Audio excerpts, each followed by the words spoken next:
You ask Tiger to calculate. This deals with linear inequalities with one unknown. The final result is c equal or greater than 18. Let's solve it step by step. Group all constants on the right side of the inequality.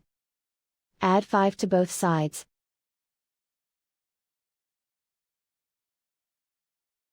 Simplify the arithmetic.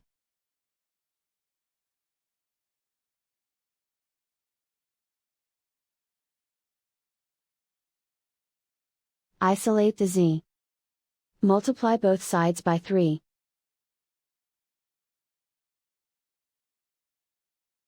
Group like terms.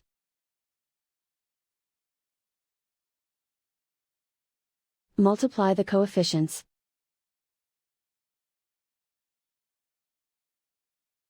Simplify the fraction.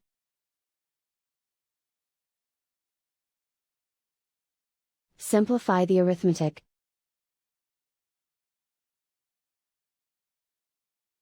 Plot the solution on a coordinate grid.